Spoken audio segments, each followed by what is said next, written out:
चलिए दोस्तों बात करते हैं इस एक और क्वेश्चन के बारे में। इस क्वेश्चन में एग्जामिनर ने कहा है the smallest 4 digit number which is a perfect square, यानी एग्जामिनर ने क्या कहा, 4 अंक की सबसे छोटी संख्या बतानी है जो पूर्ण वर्ग है। तो परफेक्ट स्क्वायर निकालने के लिए दो रूल होते हैं। एक रूल क्या कि भाई इकाई का जो नंबर है वो आपका 2 नहीं होना चाहिए, आपका 3 नहीं होना चाहिए, आपका 7 नहीं होना चाहिए और आपका 8 नहीं होना चाहिए। यानी कि परफेक्ट स्क्वायर नंबर वही होगा जिसके लास्ट में ये 4 नंबर नहीं होंगे, यानी कि 2 नहीं होना चाहिए, 3 नहीं होना चाहिए और 7 नहीं होना चाहिए और 8 नहीं होना चाहिए। और उसके लास्ट में सिर्फ सिंगल जीरो नहीं होना चाहिए। अगर सिंगल जीरो है तो वो भी परफेक्ट स्क्वायर नहीं हो सकता। तो मैंने इसमें चेक किया तो इसमें से तो कोई भी नंबर नहीं है, इसका मतलब इसमें से कोई ना कोई तो मेरा परफेक्ट स्क्वायर होगा। दूसरा तरीका यह है चेक करने का कि जैसे यहाँ पर देखिए आपने 1 का स्क्वायर किया तो आपके पास 1 आएगा, 2 का स्क्वायर किया तो आपका 4 आएगा, 3 का स्क्वायर किया तो आपका 9 आएगा, 4 का स्क्वायर किया तो आपका 16 आएगा, 5 का स्क्वायर किया तो आपका 25 आएगा, 6 का स्क्वायर करेगा तो आपका कितना 36 आएगा, 7 का स्क्वायर करेंगे तो आपका 49 आएगा, 8 का स्क्वायर करेंगे तो आपका 64 आएगा और 9 का स्क्वायर करेंगे तो आपका 81 आएगा।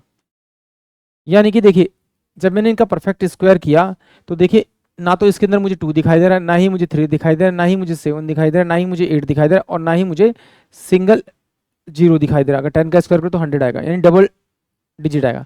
तो इसका मतलब है कि अगर लास्ट में ये नंबर्स मुझे दिखाई देते हैं तो मेरा वो परफेक्ट स्क्वायर नहीं होगा। अब बात करते हैं अगर इनमें से कोई भी नंबर नहीं है फिर में से कैसे चेक करूंगा, फिर डिजिटल सम से चेक करूंगा। यानी कि इसका अगर मैं इस 1 का सम करूँ तो 1 आएगा, 4 तो मेरे पास 4 आएगा, 9 मेरे पास 9 होगा, इन दोनों को प्लस करेंगे तो मेरे पास 7 आएगा, इन दोनों को प्लस करेंगे 7 आएगा, इन दोनों को प्लस करेंगे तो मेरे पास कितना आएगा आपका 9 आएगा, इन दोनों को प्लस करेंगे तो मेरे पास 13 बनेगा, इसको फिर ऐड करेंगे तो ये मेरे पास 4 बनेगा, इन दोनों को ऐड करेंगे 10 यानी 1 आएगा, इन दोनों को ऐड करेंगे 9 आएगा, इन दोनों को ऐड करेंगे तो 1 आएगा।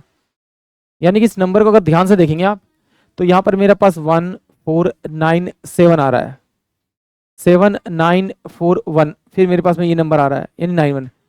यानी कि अगर इन नंबरों का सम मेरा 1 4 9 और 7 आएगा तो ये वो नंबर मेरा परफेक्ट स्क्वायर होगा। चलिए आइए इसको सॉल्व करते हैं। इन दोनों को मैंने ऐड किया तो मेरे पास 10 आया, फिर मैंने प्लस किया तो मेरे पास 1 आ रहा है, इसका मतलब ये परफेक्ट स्क्वायर हो सकता है। 6 7 और 2 8, तो ये तो 8 आ गया, इसका मतलब ये परफेक्ट स्क्वायर नहीं हो सकता। 6 और 4 2 6 6 1 7, यानी कि ये मेरा परफेक्ट स्क्वायर हो सकता है। 5 और 2 7 और 1 8, ये मेरा परफेक्ट स्क्वायर नहीं होगा। यानी कि या तो मेरा 1009 होगा या फिर मेरा 1024 मेरा इसका परफेक्ट स्क्वायर होगा।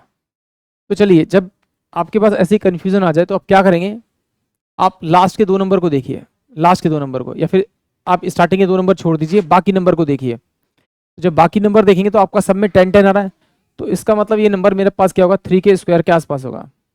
अब देखिए ये वाला एक ऑप्शन बचा था मेरे पास, ये ऑप्शन बता, या तो मेरे पास 2 का स्क्वायर होगा यानी ये 32 का, या मेरे पास में 8 होगा यानी 38 होगा, या मेरे पास में 33 होगा, या फिर मेरे पास में 37 होगा। क्योंकि अगर मैं यहाँ पर 2 रखता हूँ और मैं इसको मल्टीप्लाई करता हूँ यानी 32 को 32 से, तो ये मेरे पास में 04 बनेगा और 3 3 9 बनेगा, 3 दूनी 6 6 दूनी 12, इसको आप प्लस कर दीजिए तो ये 4210 इस क्वेश्चन का करेक्ट आंसर आएगा। यानी कि परफेक्ट स्क्वायर बन रहा है, तो इसका मतलब है कि मेरा जो आंसर होगा वो ऑप्शन सी होगा। मैंने क्यों लिया 2, क्योंकि मुझे स्मॉलेस्ट चाहिए, तो इन सब में सबसे छोटा क्या होगा मेरे पास 2 ही होगा, तो 2 को 32 से मल्टीप्लाई कर तो 1024 आ रहा है, यानी कि परफेक्ट स्क्वायर है।